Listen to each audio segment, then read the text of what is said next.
Episode की शुरुआत में हम सुबाकी को देखते हैं जो कि अपने वाइस कैप्टन के ऊपर थोड़ा मेकअप वर्क कर रही होती है और मस्ती कर रहे होते हैं, लेकिन शिजुका का ध्यान इन लोग के ऊपर बिल्कुल भी नहीं होता। वो थोड़ी परेशान होती है, तो यहाँ पर वो सभी लोग बोलते हैं कि क्या तुम नाकामुरा की वजह से परेशान हो? अगर ऐसी बात है तुम्हें ज्यादा परेशान होने की जरूरत नहीं है, क्योंकि वो ज्यादा स्ट्रॉन्ग है, वो ऐसे ही आसानी के साथ हार नहीं मान सकता। तो यहाँ पर शिजुका बोलती है कि हाँ मैं समझ गई, और ये कहकर वो बाथरूम के लिए चली जाती है। यहाँ पर ओरियो बोलता है कि नाकामुरा तो रोज ही कहीं ना कहीं फाइट के लिए जाता है, तो क्या शिजुका हमेशा ऐसी परेशान रहती है?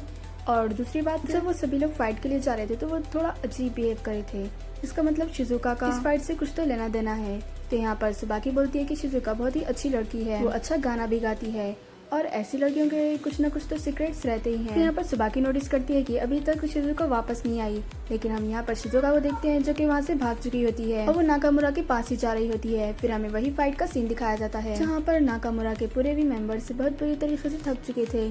यहाँ पर बस नाकामुरा के अलावा किसी के भी पंच में इतनी ज्यादा ताकत नहीं थी, और यहाँ पर सकुरा सभी लोगों को बचा रहा था क्योंकि वो पिछली बार की तरह गलती को नहीं दोहराना चाहता था। यहाँ पर नाकामुरा सकुरा और सुओ को बोलता है कि तुम लोग यहाँ से चले जाओ, क्योंकि उसे लग रहा था कि अब वो लोग हारने वाले हैं और मार खाने वाले हैं, तो इसीलिए वहाँ पर सकुरा और सुओ को वापस जाने के लिए बोलता है, और उसके पूरे टीम मेंबर्स भी ऐसा ही बोलते हैं, तुम लोग यहाँ से चले जाओ, हम नहीं चाहते कि हमारे गेस्ट को कुछ भी तकलीफ हो। यहाँ पर सकुरा बोलता है कि ऐसा कुछ भी नहीं है, ये मेरी भी फाइट है, मैं यहाँ से नहीं जाने वाला। लेकिन फिर सुओ उसका हाथ पकड़ के वहाँ से जाने लगता है, लेकिन फिर हम देखते हैं कि शिजुका वहाँ पर आ जाती है और उसे वहाँ पर देखकर सभी लोग बहुत ही ज्यादा शॉक में आ जाते हैं। यहाँ पर शिजुई देखता है कि ये तो वही लड़की है जो कि फोटो में थी, हम तो इसे ढूंढने के लिए जा रहे थे लेकिन ये हमारे पास खुद आ गई, चलो अच्छा ही हुआ, इसका मतलब फाइट खत्म हो गई। यहाँ पर नाकामुरा पूछता है कि आखिर तुम यहाँ पर क्यों आई हो? तो शिजुका बोलती है कि मैं इन लोगों के साथ जाने के लिए रेडी हूँ, जिसकी वजह से ये फाइट रुक जाएगी। लेकिन जब भी बीच में नीरे आ जाता है वो बोलता है कि तुम ऐसा नहीं कर सकती, मैं तुम्हें यहाँ से हरगिज भी नहीं जाने दूंगा। मैं समझ सकता हूँ कि आखिर कमजोर होना कैसा रहता है, ये सभी लोग तुम्हें प्रोटेक्ट कर रहे हैं, अगर तुम ऐसे इन लोगों के साथ चली तो फिर इन लोगों के मार खाने का और दर्द का तो कुछ मतलब ही नहीं होगा, मैं तुम्हें हरगिज भी यहाँ से नहीं जाने दूंगा। फिर शिजुका बोलती है कि मैं जानती हूँ ये सभी लोग मुझे सेफ रखना चाहते हैं, और जब मैं पहली बार यहाँ पर आई थी तो सबसे पहले नाकामुरा ने ही मुझे अपनाया था, मैं अकेली बैठी हुई थी लेकिन नाकामुरा ने मेरी मदद की। नाकामुरा ने एक बार पूछा था कि आखिर मुझे करना क्या पसंद है, तो मैंने बताया था कि मुझे गाना गाना बहुत पसंद है, तो उस वक्त मैंने उसे गाना गाकर भी सुनाया था और उसे बहुत ज्यादा पसंद आया था। और जब इसे मैं क्लब में गाना गाने लगी हूँ और मुझे नए फ्रेंड्स मिले, एक नई जिंदगी मिली, लेकिन मैं सिर्फ अपनी वजह से इन लोगों को तकलीफ नहीं देना चाहती। ये सब बातों को सुनकर सुजुए जोर जोर से हंसने लगता है। तो यहाँ पर नाकामुरा गुस्से में पूछता है कि आखिर तुम हंस क्यों रहे हो?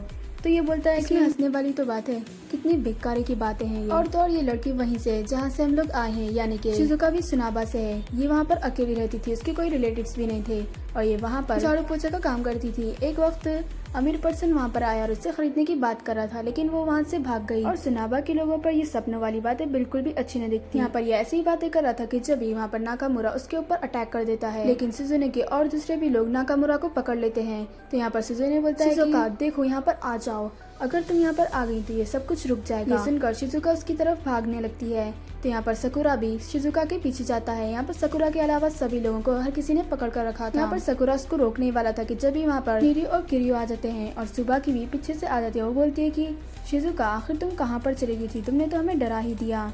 तो यहाँ पर शिजुका बोलती है कि अगर मैं इन लोगों के साथ चली गई तो सब कुछ रुक जाएगा। तो यहाँ पर सुबाकी पूछती है कि आखिर तुम सच में क्या करना चाहती हो? तो शिजुका रोते हुए बोलती है कि मैं तुम लोगों के साथ यहाँ पर रहना चाहती हूँ। सुबाकी बोलती है कि हाँ मैं भी ऐसा ही चाहती हूँ। और फिर हम देखते हैं कि वो सुओ और सकुरा को शिजुका के पास रहने को बोलती है ताकि वो उसको सेफ रख सके, और अपने कैप्टन को बोलती है कि तुम दोनों भी मिलकर मेरा रास्ता साफ करो, उस लीडर तक पहुंचना है। यहाँ पर सुजुए बोलता है कि आखिर तुम हो कौन, वजह से सब कुछ बिगड़ गया। अच्छा खासा वो लड़की यहाँ पर खुद आ जा रही थी, लेकिन तुमने बीच में आके सब कुछ खराब कर दिया, अब लगता है मुझे सबको मसलना पड़ेगा। और फिर वो अपने साथियों को बोलता है कि इनमें से किसी को भी मत छोड़ना। और फिर हम देखते कि फाइट स्टार्ट हो जाती है। यहाँ पर नीरी और किरियो दोनों ही मिलकर सुबाकी का रास्ता साफ कर रहे होते हैं, और वो बहुत बुरी तरीके से सभी गुंडों को मार रहे होते हैं। यहाँ पर सभी को लगता है कि उसके लीडर तक पहुंचना बहुत ज्यादा मुश्किल होगा, क्योंकि अभी बहुत ज्यादा गुंडे बाकी हैं। लेकिन जब वो लीडर गुस्से में ही खुद सुबाकी के सामने आ जाता है और उसे जोरदार का पंच मारता है, लेकिन सुबाकी उसके पंच को पकड़ लेती है और बोलती है कि तो फिर चलो नाचते हुए थोड़ा फाइट करते हैं। और फिर हम देखते हैं कि सुजुए उसके ऊपर लगातार अटैक करते जाता है, लेकिन सुबाकी उसके पूरे भी अटैक्स को डांस करते हुए टॉर्च कर रही होती है।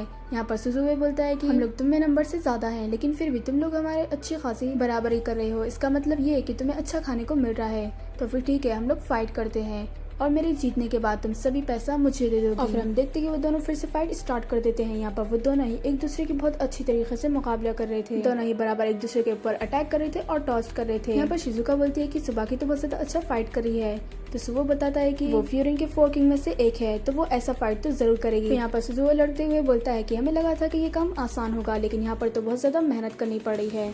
मैंने सोचा था कि आसानी के साथ इस लड़की को पकड़कर पैसा कमा लूंगा। तो यहाँ पर सुबाकी बोलती है कि तुमने बस पैसों के लिए इस लड़की को परेशान किया है। यहाँ पर सुबाकी ऐसा बोल ही रही थी कि जब वो सुबाकी के ऊपर एक पंच मारता है और वो पंच उसको लग भी जाता है, सुबाकी यहाँ पर टॉर्च नहीं कर पाती और उसने जो कि सुबाकी के चेहरे पर मारा था तो उसका मेकअप उसके हाथ पर लग जाता है। वो टेस्ट करके बोलता है कितनी घटिया चीज है ये, इतनी घटिया चीज को तुम चेहरे पर कैसे लगा सकती हो, मैं ऐसे पर्सन से हरगिज भी हार नहीं मान सकता। ये कहते हुए सुबाकी की तरफ बढ़ता है और उसे एक किक मारता है, लेकिन सुबाकी उसके अटैक को टॉर्च कर लेती है। और यहाँ पर वो बोलती है कि मेकअप मुझे स्ट्रांग बनाता है। ये सुनकर सुजुए बोलता है कि क्या बकवास है ये, ऐसे भी कोई स्ट्रांग बन जाता है। यहाँ पर सुबाकी बोलती है कि हाँ, इससे मेरा दिल स्ट्रांग हो जाता है।